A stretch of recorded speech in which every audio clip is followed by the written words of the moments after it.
What is genetic testing? People get the wrong idea about genetic testing, I would say, and I forget the name, 23andMe, and the other one that traces your ancestry. Those are genetics of the body and the DNA that make up you as a person. That's not what we think of in terms of myeloma.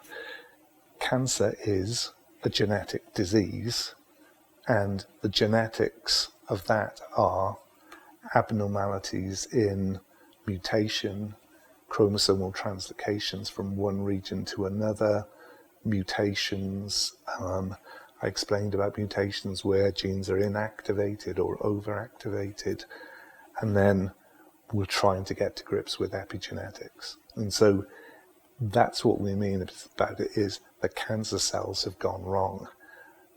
And while it drives the whole cancer, we should see it as an opportunity, because the cancer cells have the mutations, which means there's something about the cancer cells that can be targeted by a therapy. And so if you can switch off the signals that keep the abnormal cells alive, because surely they should be dead, then they'll commit suicide. And a good example of that is when you target a gene called BCL2 with venetoclax. Turns out that the 11-14 subset of myeloma is exquisitely sensitive to that, commits suicide and dies. It's really important we study the genetics, because you can use it for many different things, including finding new treatments, predicting response to therapies, predicting the risk status for an individual person. So it's really important that we understand it all, because therein lies the secret to curing people. So genetic testing traditionally means that we do a bone marrow biopsy and we get tumor cells purified out of the bone marrow that are the myeloma cells. So effectively, we look at the genetic changes that made the tumor start in the first place, but also can now, with new tools, look at how these genetic changes evolve and develop and change over time with ongoing therapies. So with that, we can gain more insight. Some of these are known to be predictive of outcome, of how patients respond to therapies. And as we know through very new insights with drugs like venetoclax, some of these can even help us tailor the therapy and select the right drug for the patient. Would you talk about genetics in myeloma? So why genetics? And before I do that, let me just say a few words. When it comes down to genetics in myeloma, what we're talking about is the genetic changes that happens in the cells that give rise to the myeloma.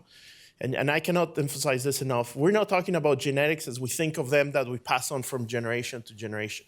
This is not the hereditary part of genetics.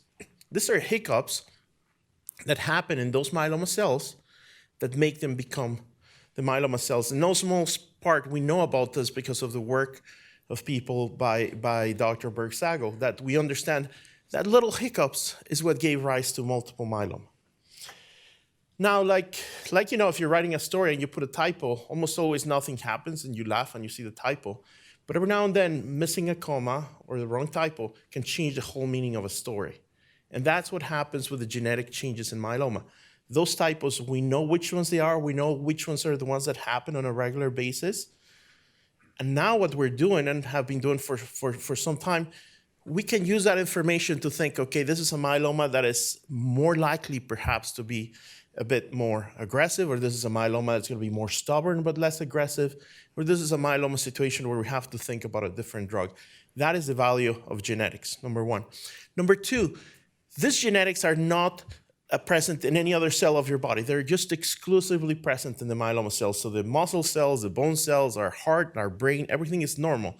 It's just that little hiccups that happen, unfortunately, in the cell that gives rise to the myeloma cells.